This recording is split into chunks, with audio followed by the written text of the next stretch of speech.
Good morning and welcome to this morning's press conference.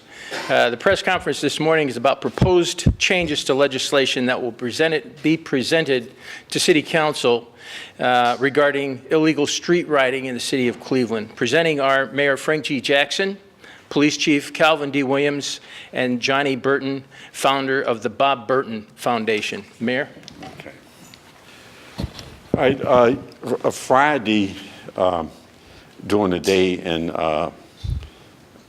yesterday evening before council, I had a meeting with the people from Bike Life and talked about the concerns that people have in the community as well as the city and the police, and also learning the concerns that they have about what we would call irresponsible riding of off-road vehicles on the city streets.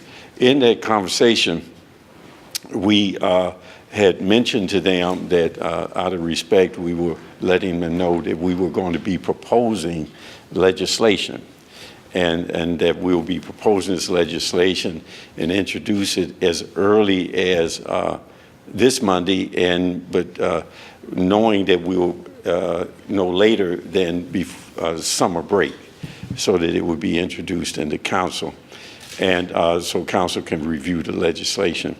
And we also talked about how can we work in a collaborative and cooperative way to ensure safety, not only for the community at large, but for the riders, for the police, and all those involved in this, and that we do not want to continue to have a situation that would put people's lives in danger, as well as particularly around parks, the destruction of properties. So I'll turn it over to the chief. He'll give some comments, and then we'll turn it over to Johnny. Okay?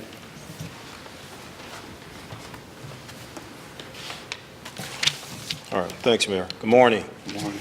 As the mayor stated, for a while we've been dealing with this issue about illegal riding in the streets of the city of Cleveland, and we've enlisted, as you can see, some of the folks from the Bike Life community, not necessarily people that ride illegally, but are members of the community that ride as a whole. And the focus here is for safety of everybody this summer. With the summer months coming, we know that things heat up and people get out there and partake in summer activities. This being one of the things that's happened the last couple summers, and we definitely want to stop it. Illegal dirt bike riding or ATV riding in the city, we're trying to make sure we stop it and give people alternatives. A couple of things that we're going to do are enforcement strategies, and I'm not going to get deep into those, but people can kind of guess what those are. And we've talked about that with everybody. Our law enforcement community partners from the feds on down are going to be involved in those strategies. We're giving people an opportunity up front to know that we're coming and that this thing needs to stop, and that with the cooperation of the people from Bike Life and the Bob Burton Foundation and others, we're trying to give alternatives to that. Some of the things that we're proposing in legislation have to deal with the vehicles themselves and that they're prohibited from being on city streets. Some of the other things we're proposing is to eliminate the stunt riding, whether it's on city streets or parks or playgrounds and things like that happen. And then we're also looking at the fueling of what's basically an illegal vehicle on the city streets at gas stations to make sure that doesn't continue to happen. So again, our focus and aim is for everybody to be safe, our community, our officers, and even the young folks out there that ride. We want to give them a safe alternative to riding in our streets. So that's why we're here today. We're not here to demonize anybody. We're here to make sure our community understands that we're going to make it safe for everybody. So with that, I'll turn it over to Mr. Johnny Burton. Good morning. Good morning. My name is Johnny Burton, as you heard, and I'm the founder of the Bob Burton Foundation. Our mission is to bridge the gap between the youth, the bike life, and other at-risk youth and with our community. Our goal is to be the liaison who people can trust and ensure the fairness and safety for those who are all involved with the bike life. We fully support the mayor and the chief in trying to get the illegal activity under control. The safety of our community is our biggest concern, and we are developing a safe alternative for riders. We are in talks with the city for the options, and we're looking and expecting to have a decision soon based off of our dealings with the mayor, and hopefully we can come up with a solution to the bike life problem. The Bob Burton Foundation strives to formulate a new image of the bike life for those who choose to make the proper choices and decisions. The bike life is not a game. It is a group of riders who are enjoying the sport. We are not criminals. We want to make sure that everyone knows that, and we will do what it takes to adhere to the new laws that are being proposed today. And that's pretty much all we have. We just want people to understand that the bike life movement is not and wasn't intended to be a nuisance to the community. It wasn't intended to be what it became. And our job as the Bob Burton Foundation is to help bring a halt to the recklessness, and also get the people to understand the people who are involved in the bike life. We want you to engage the people that are in the bike life. We want the community to see that these are your children riding these bikes through the community. And we are all responsible for their actions. Not just the mayor, not just the police, but also the citizens of the community. Because some of the parents and including myself, have encouraged some of this behavior as far as buying the bike or fixing the bike. You know, because we know that it's not truly something that is a heinous thing, more or less. But it has become that. So we're trying to figure out a way, and we're going to work diligently to make a change about the bike life. And that's pretty much all. Questions? Yeah. Why is it taking till now to enforce the law against these packs of dirt bike riders? Well, you're assuming that we have not been enforcing the law. And what has happened is that we have a policy that talks about creating an unsafe condition when, in fact, you're pursuing a bike. Anybody who has an experience with watching motorcycles or dirt bikes and things like that, knowing that if you try to pursue them with a car, it becomes a very dangerous proposition. And so that was a policy decision. We do enforce laws. We tow bikes on a daily basis. Commissioner or Chief, you want to? But let him answer that, and then we'll come back. Okay, good. Yeah, 'cause I have a Okay. follow-up that, Okay, we can do that. When people call 911 about this. Right. Sure. Well, I think what you're getting at is that the response that certain people have gotten from our dispatchers, we're trying to rectify that now. If you call 911 or 1234 number for a dirt bike issue or a police issue, we will respond. But we're not going to come out, and the policy has been to not come out and, as the mayor said, chase a dirt bike with a car. Nobody's going to win in that situation. You know, it puts everybody's life at risk. So if the community wants us to chase a dirt bike with a car when there's going to be no positive end to that, we're not going to do that because it puts everybody's life in jeopardy. Yes, follow. Can you, well, exactly, I think you addressed part of that, but people have called 911 and dispatchers have said, Right, hey, we and can't we're do addressing that. that. Again, So, our dispatch center is going to have clear and concise orders about what to do when somebody calls in reference to dirt bikes, and that will be disseminated throughout the division. so what do you say to the citizen? We're telling people if you see a pack of dirt bikes to call, because our partners up here are trying to prevent that from happening, for people to be out there riding illegally.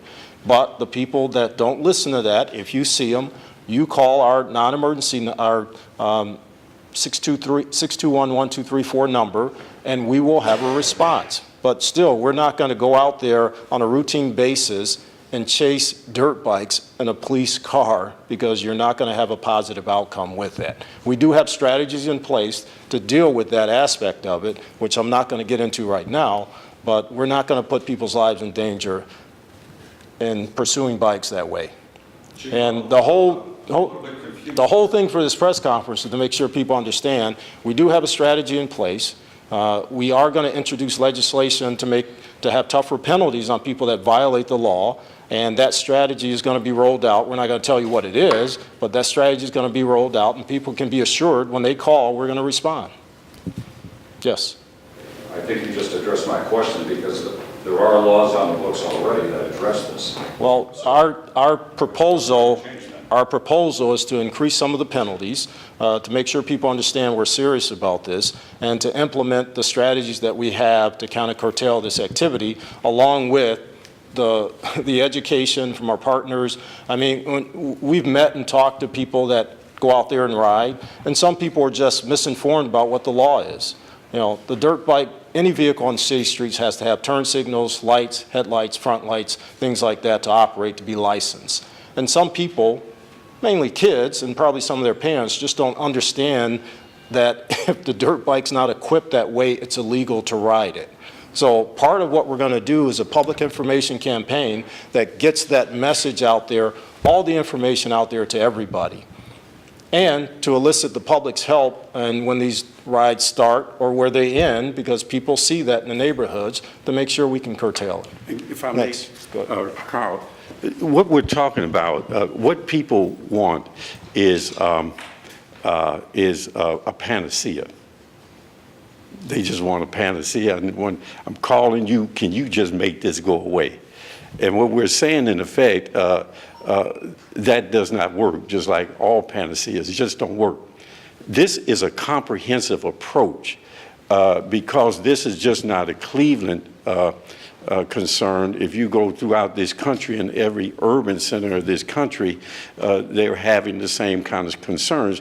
And what we found, that when you just make this a police issue, and about chasing people, chasing a bike with a car, you will invariably wind up with a bad situation at the end, invariably. And so what we've decided to do is not to take that panacea approach to deal with the political side of, look, I'm doing something, when in fact we're really not. Because you're just not going to solve it by taking that one panacea approach. So we're looking at a comprehensive approach. We're looking at partner relationship, collaborations with the people who ride. We're looking at providing alternatives, such as the Mary Motley track. We're in discussions with the people from Bike Life as what could be a legitimate, safe alternative. We don't know what that is, but we're at least in that dialogue. And at the same time, as you know, as old folks say, some people don't believe fat meat greasy. And when that happens, that means that that you have to show some people, and that means the law. And that is why we'll be introducing legislation that will enhance penalties and do all of those kind of things to let people know you will be held accountable while we're addressing this comprehensive thing. Now, at the same time, our policy with the chief, and I think the traffic commissioner is said the same thing. It is unsafe to chase a motorcycle or dirt bike with a car. There is no positive outcome to that. But there are methodologies to identify who is riding without having to do that. And we'll be looking into those methodologies as to how to do that so that we can hold people accountable without putting their life at risk, the police officer's life at risk, or the life or some innocent bystander who just happened to be in the way. There are people who have died. There are people who've had concussions and they can't think straight anymore. And so we're concerned about all of that. So that's what it is. It's a comprehensive approach. And so that you understand how we're approaching this, and it's not a panacea where we just do this one thing and look what we're doing and this is going to solve the problem. It doesn't work that way. We want a positive outcome. We want to solve this problem. At the same time, we want to have a relationship with people who are citizens of the city of Cleveland who do intend to do the right thing. We want all of that to happen. And I believe the police and the people who ride would welcome that relationship, because it's beneficial to all of us to have a positive relationship with those who want to do right and who intend to do right. So that's what it's a comprehensive kind of approach. That's what it is. That's why we're not just talking about one thing. When will people see a difference on the streets? You talked about legislation and rolling out a strategy. When will all this make a difference on the streets? Well, I can't predict that. I can't predict that. I will tell you that anytime you deal with things in a substantive way, where you create a new way of doing things that has sustainability to it and that it lasts, you don't change that overnight. This is a movement. It's a movement out in the streets of every urban center in America. And every city has attempted to address this issue, but they've attempted to do it based solely on law enforcement and believing that that's a panacea. It doesn't work that way. So I can't give you a timeline. The only thing I can commit to the people of the city of Cleveland, to Bike Life, to the police department, is that we are working on this in a comprehensive way to get a positive outcome for all involved. That's the only thing I can commit to. That's the only thing. Could this possibly limit the number of bikes? Because I've seen bikers driving legally, apparently. Right. They're not showboating, they're just driving. Right. But when you get 75, 100 of them at one time, I don't care what you say, it's a nuisance. It's a noise nuisance and nothing else. And a traffic nuisance. So is that possibly part of the legislation? Well, there's some discussion around that we haven't finalized, but let me just say, I've been riding down the street. As I told people, I don't ride because I can't fall. I'm too old to fall. And so the point is that I've stopped at a stop sign and had to wait a half an hour because hundreds of motorcycles were going by, and they had police escorts. But they are street legal vehicles, right? So having something that says that going abreast, 2 or 3 people going abreast, well, that would mean cars, that would mean motorcycles. See, so I don't know how that will play out, but all these kind of things are part of this discussion, and it's more about the behavior of the pack than it is the pack. It's more about the behavior. Johnny, you want to say something? No, I was going to say that riding in a group, following the law is not illegal, no matter how you look at it. I mean, I know that the image of the people automatically assumes that they're criminals. I mean, just the way I look sometimes get me pegged as a criminal, but I'm not. I'm an educator. I teach at a college, but I also enjoy riding dirt bikes. But my job is to make sure that the kids don't become criminals based off of these new laws. I don't mind that the city and the mayor and the police are trying to get people to follow the rules and be safe out here. That's our intention. Motorcyclists die continuously every year, and we have big stickers on our cars to say, watch out for motorcyclists. So we are advocates of motorcycle safety, but at the same time, we are advocates of our community and the people in it. And just because we're sometimes, we're not making the proper choices and decision doesn't make us full-fledged criminals. A lot of the infractions that have been happening are misdemeanors, and a lot of the kids believe that because it's only a misdemeanor and things of that nature, that is not a big deal. And that's what our job is, to get to the kids and to some of the younger adults, that even though you're just breaking a minor traffic law, it's still a big consequence because you can kill someone breaking that minor traffic law. We're trying to get them to understand the severity of safety. And that's what the ultimate goal is. How do you reach those kids? I mean, they're already interested in something that we all have.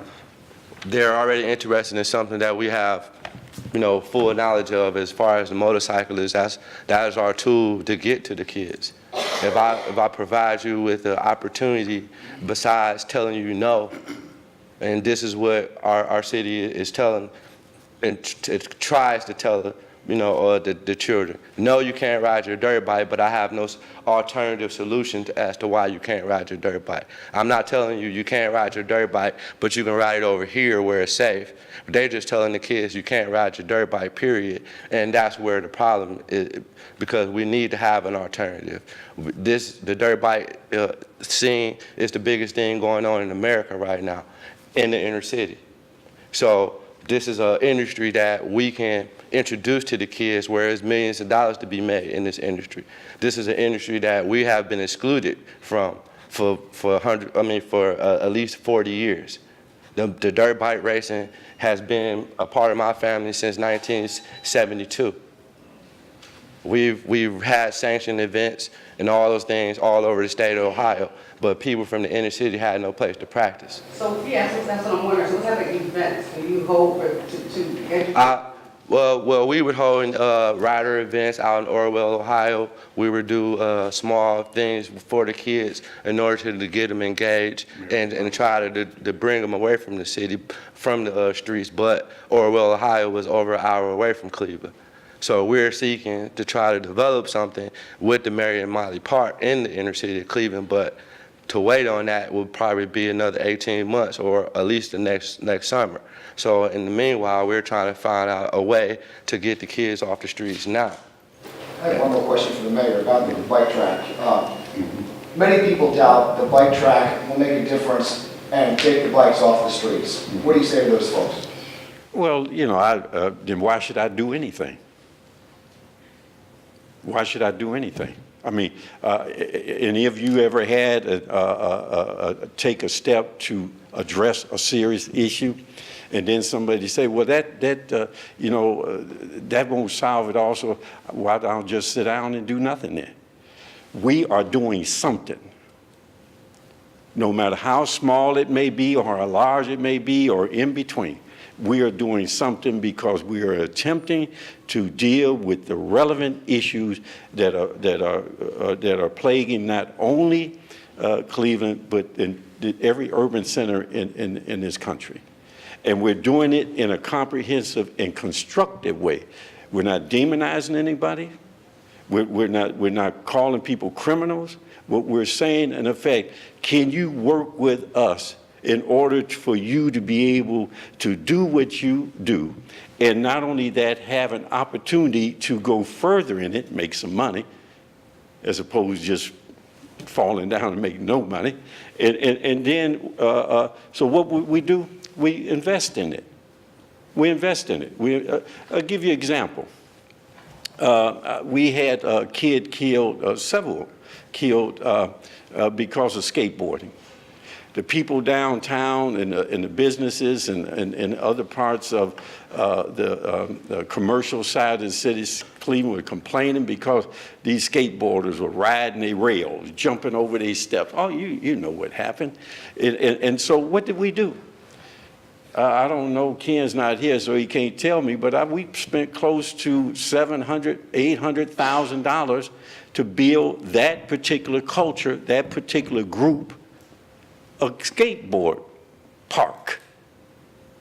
So we invested in them rather than calling them criminals, rather than putting them in jail. We invested in them. It's the same approach here.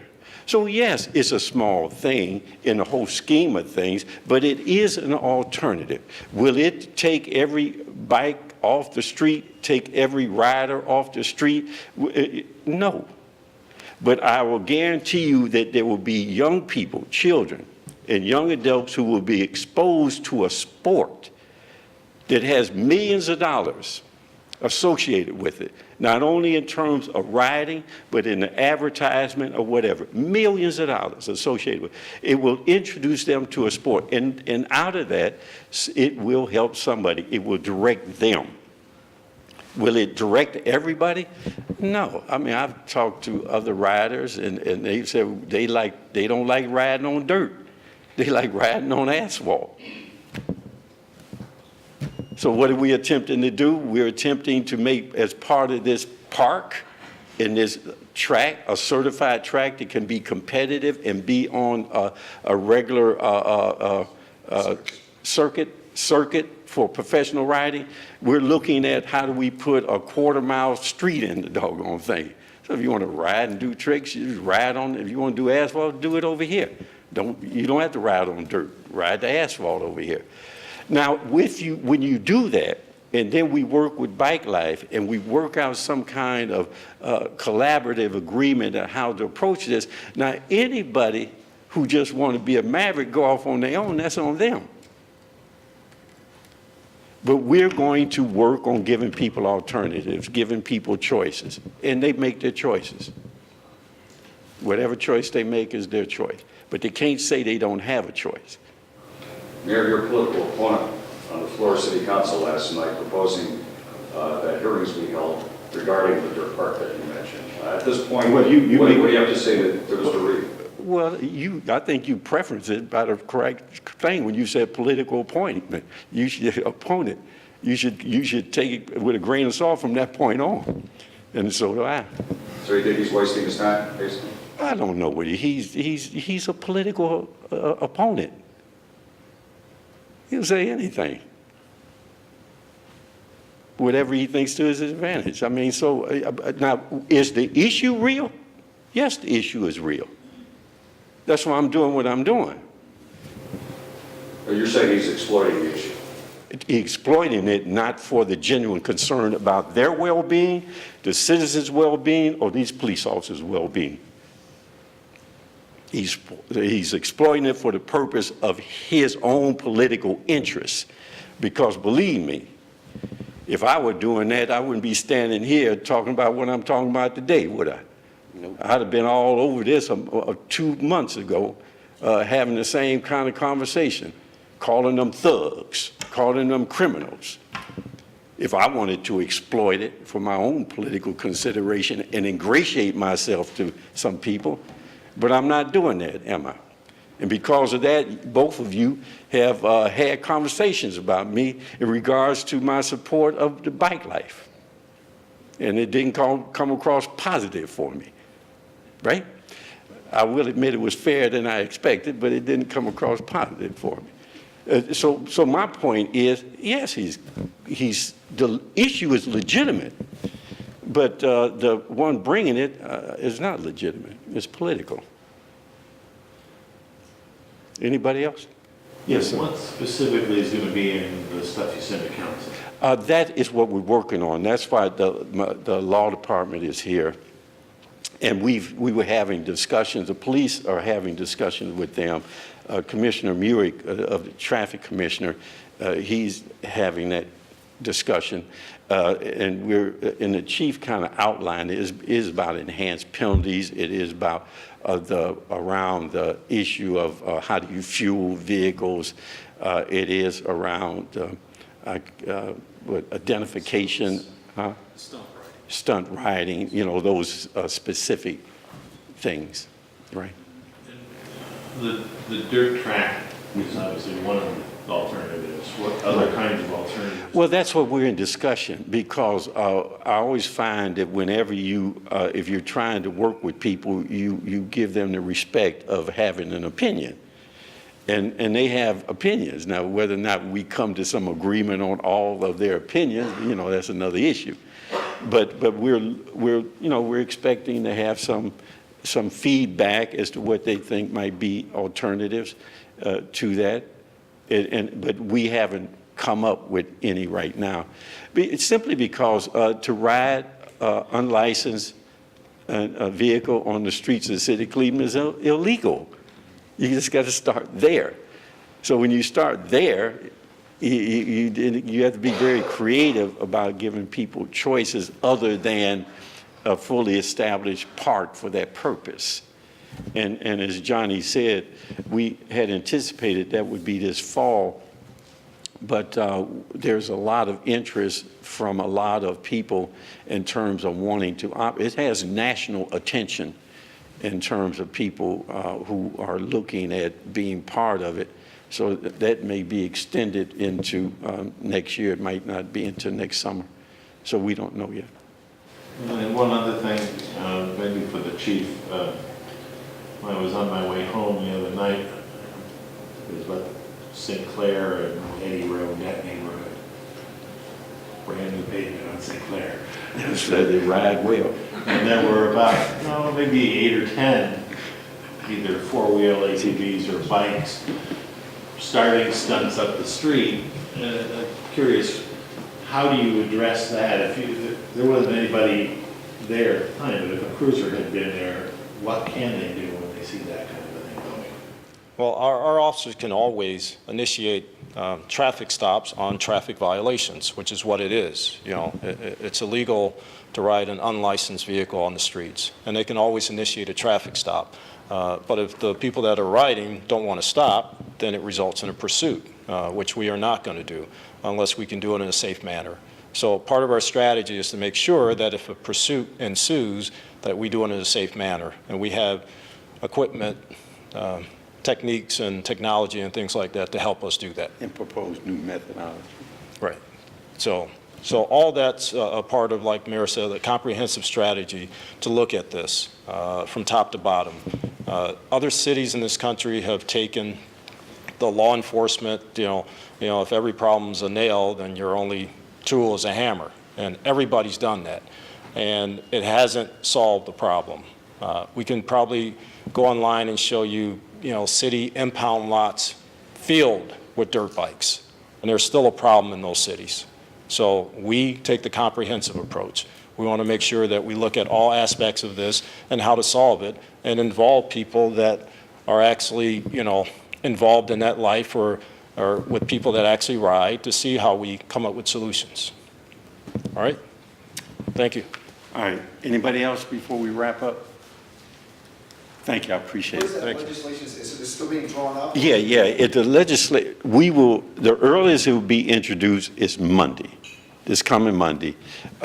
We are looking no later than council recess, which is June 5th. Now, if we are able to do it sooner, then I'm pretty sure the council will expedite the movement of it through council before recess. If, however, the fashioning of it needs more time and more details in terms of legality of this and that, I'm pretty sure I think they have a meeting in July, in mid-July, that they could either pass it or they can hold a special meeting. Okay? All right. Thank you very much. Thank you. Thank you.